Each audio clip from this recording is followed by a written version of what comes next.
Next, on this special edition of Currents News, Vice President Mike Pence calls the COVID vaccine a medical miracle. New details on the rollout plan here in New York City. The coronavirus didn't stop devotion to Mary, how the Diocese of Brooklyn safely celebrated the feast of Our Lady of Guadalupe. And staying safely connected to your faith during the Advent season. Details on a new digital Advent calendar. Plus, a former Swiss guard who is now a chef debuts the Vatican Christmas Cookbook. He's here sharing memories of his time at the Vatican along with the Pope's favorite recipes. The news starts right now.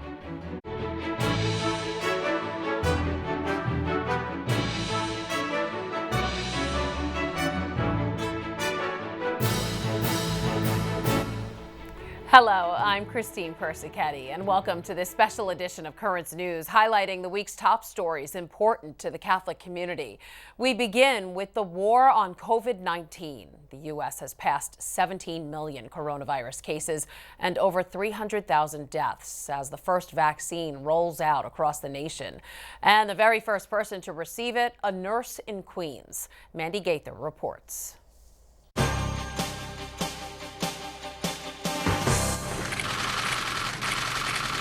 It's a remarkable moment, months in the making.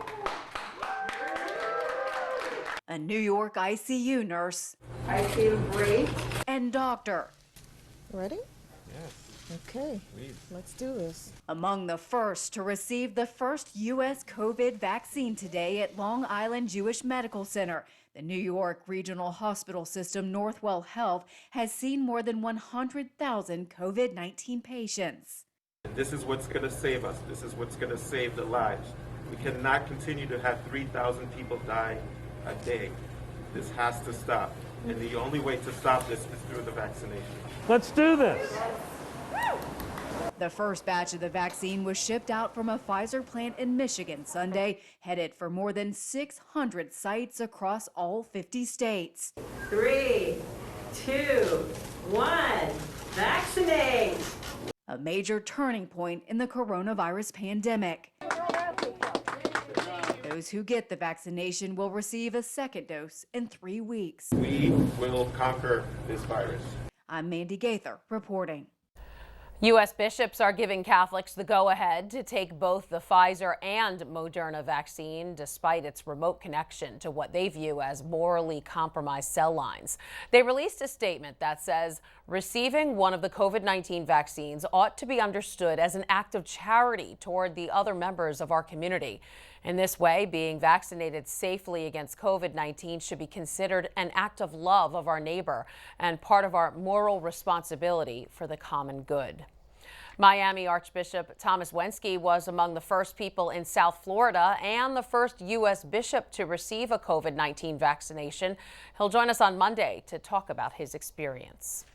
Calling it the beginning of the end of the coronavirus pandemic, Vice President Mike Pence got the COVID-19 vaccine Friday morning. It was done on live TV at the White House to build public confidence in the vaccine's safety and efficacy. Pence called the speed of producing a vaccine a medical miracle. Meanwhile, the Food and Drug Administration says that some of the vials of the Pfizer vaccine contain extra doses, and hospitals can use those additional shots to speed up the nationwide immunization effort. Here in New York City, the FDNY, starting with EMS, will be next to get it, then the NYPD 2 weeks from now.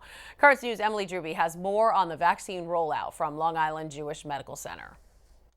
The vaccine rollout is ramping up here at Long Island Jewish Medical Center. It started with just one nurse, but now Northwell Health has vaccinated hundreds of their employees, and it's just the beginning. We've got a pretty robust plan, and we're in full swing. Dr. David Battinelli is the Senior Vice President and Chief Medical Officer for Northwell Health. He says they've been preparing for this moment. So there were clear refrigeration and freezer requirements, distribution requirements. Just because you get the vaccine, you have to have the needles, the syringes, all the extra equipment, the staff. Dr. Battinelli says some of the hardest work went into figuring out who would get vaccinated first. This round mostly went to frontline healthcare workers, especially those deemed high risk. Most hospitals are staggering how many people in a department can get it at one time in case of side effects. Nursing home staff and residents will get the vaccine soon. It's given out in 2 doses, 3 weeks apart. The first round of vaccinations was shipped out to hundreds of hospitals across the country on Sunday, just 2 days after the Pfizer vaccine was authorized by the FDA for emergency use. 72,000 doses were sent to New York City and about 45,000 to the surrounding areas. In the coming 3 weeks, New York City is set to get another 465,000 doses. Nationally, it's estimated close to 40 million doses will be given out by the end of 2020. Distributing the vaccine isn't easy. It has to be stored at negative 94 degrees Fahrenheit. From refrigeration problems to logistical issues, there's a lot that could derail the delicate process. Top officials say they have a contingency plan in place for everything. While this is an exciting milestone, Dr. Battinelli warns people still need to be cautious. Although the light is there, the end of the tunnel, it's several months long at a minimum, so people need to make sure that they do what they're supposed to be doing at the same time we're getting the vaccine. Dr. Battinelli says they've gotten innumerable calls from people asking when it's going to be their turn, but because of limited distribution and that certain high-risk groups will get it first, most Americans won't be able to get vaccinated until the spring or later. In New Hyde Park, Emily Drewby, Currents News. Earlier this week, I spoke with one of the people at LIJ who was on the front lines during the pandemic. Father Radu Titonia is a Catholic chaplain there. I asked him what he's saying to patients to make them feel comfortable about taking the vaccine. When I will visit people, I will definitely encourage them to trust more God, but trust more also the scientists, because I think in these very moments, the scientists, they are the tools in the hands of God, to get us moving us forward with the vaccine, and hopefully everything will go back to normal. Father Titonia said his colleagues are feeling a sense of relief now that the vaccine has been released. This week, the Electoral College confirmed Joe Biden as the president-elect, and in an address to the nation, he took a swipe at President Trump. Presidency to a candidate who lost the Electoral College, lost the popular vote, and lost each and every one of the states whose votes they were trying to reverse. The former vice president also criticized the post-election legal efforts made by Republican lawmakers, calling it an assault on our democracy. It's one of the Diocese of Brooklyn's biggest and most festive celebrations. This year, the Feast of Our Lady of Guadalupe was scaled back, but it was standing room only inside St. Joseph's Co-Cathedral as Mexican Americans came together to remember the man who made Brooklyn's celebrations something that could rival home. Currents News' Jessica Easthope has the story from Prospect Heights. No matter how much music and dancing filled the Co-Cathedral of St. Joseph, the feast day of Our Lady of Guadalupe felt empty without Father Jorge Ortiz-Garay. But he was there in spirit on a day he helped design as one of the first Mexican priests in the Diocese of Brooklyn. I believe that he's happy, that he is with us. I have his rosary here, this is what the Father's Jorge rosary I had with me, so I feel his presence with us.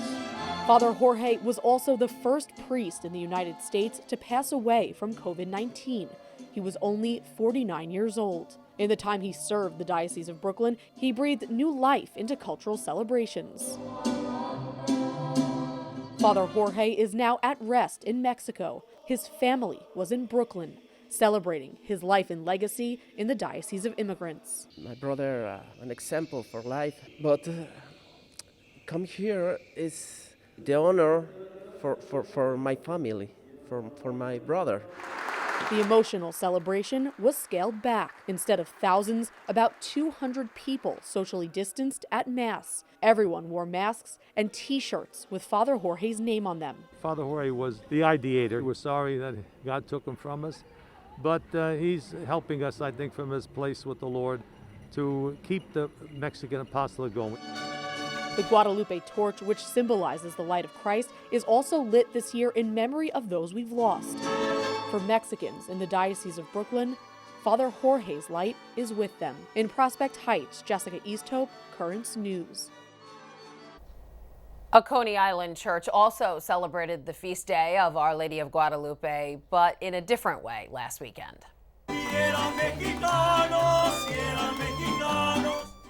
With a $10,000 donation from the Knights of Columbus, parishioners at the Shrine Church of Our Lady of Solace blessed and dedicated a new statue in Our Lady's honor. Back in September, the previous statue was damaged after a vandal toppled it from its perch, tossing it to the curb.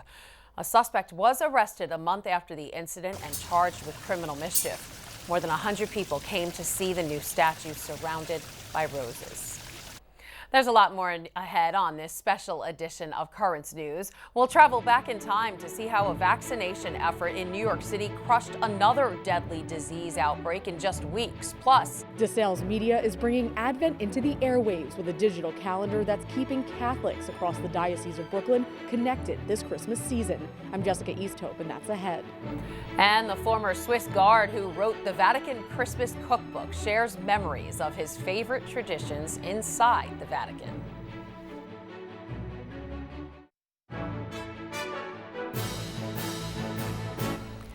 New York City was at the heart of the coronavirus pandemic when it began spreading across the country.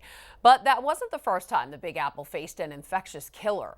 Back in 1947, smallpox threatened the city, and the city fought back with one of the most ambitious and well-executed public health campaigns in its history. Please remember that it is only vaccination that is a protection from the dire ravages of this very serious disease that leaves in its trail death and destruction.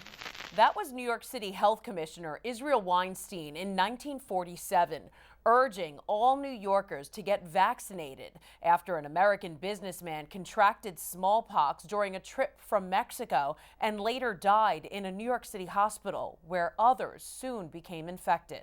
In 1947, there was a small but scary outbreak of smallpox in New York City. The scare launched a citywide scramble to keep New Yorkers safe from a deadly killer whose presence dates back 3,000 years. Infectious disease expert Kent Sepkowitz studies outbreaks past and present and says smallpox was an even bigger threat than COVID-19. Smallpox was a much more fatal disease if acquired. And among survivors, it was quite disfiguring. Could lead to blindness and a lot of other problems. Smallpox killed an estimated 300 million people in the first half of the 20th century alone. 30% of those who contracted the disease died, prompting the city to spring into full crisis mode. It was bad enough that the mayor and the Department of Health both decided that the entire city had to be vaccinated. It was a city of about 7 million plus people at that time in 1947. Tens of millions of doses were distributed, vaccinations were free, and a coordinated public education campaign helped spread the word. Archivist Katie Ehrlich with Municipal Archives works with the valuable remnants of New York's history that tells the story. The vaccination programs that the city implemented, around the mid-20th century were really highly organized and kind of all hands on deck, setting up free health clinics, setting up points of contact where New Yorkers could go and get these vaccines, and it was really targeted to specific populations in terms of who the city thought was more perhaps vulnerable to these specific outbreaks. Less than a month later, millions of New Yorkers had been vaccinated, and the public health emergency declared over. 4 to 5 million people in all, including part of the tri-state area, were vaccinated over a 2-month period. It was something to be proud of. It was New York style. It wasn't, completely everyone behaving, but it was something that is a real achievement. And the success of it was that we were still really in a let's do this for America moment.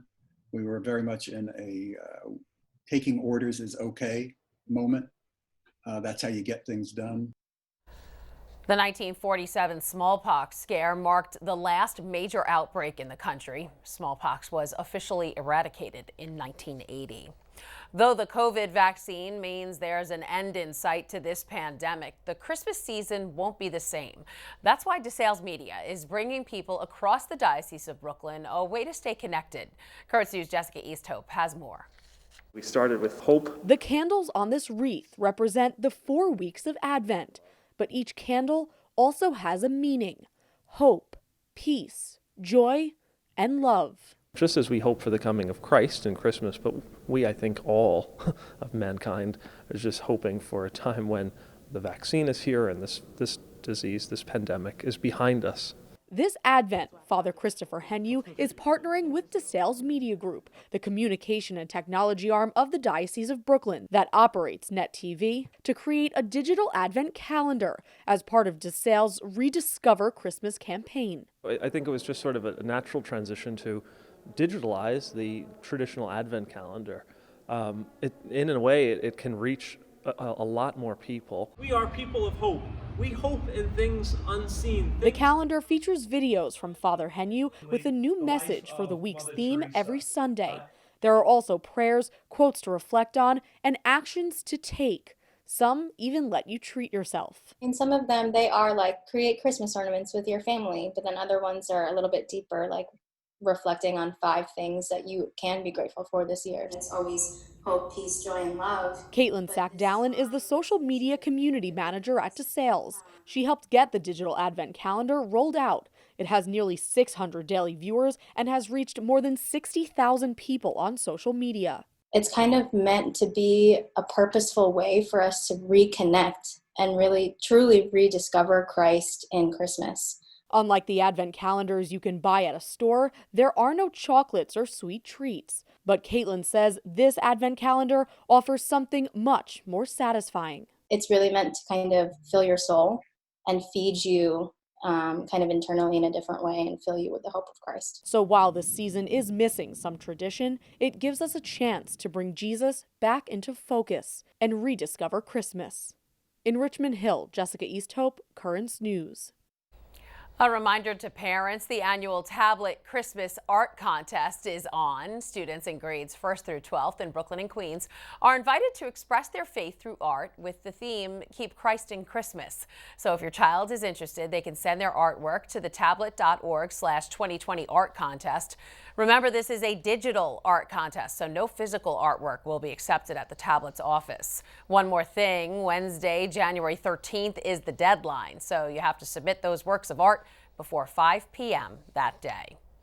And a special Mass will be offered right here on Net TV. A traditional Latin Mass will be broadcast live from the Co-Cathedral of St. Joseph on December 29th at 7 p.m. Be sure to tune in to the special liturgical experience once again December 29th at 7 p.m. Still to come on Currents News, a former Swiss guard and the chef who wrote the Vatican Christmas Cookbook joins us with a taste of how the holidays are celebrated inside the Vatican. Do you have a story idea or want to share a tip? Email us at newstips@desalesmedia.org or call our 24-hour number, 718-517-3122. We'll be right back.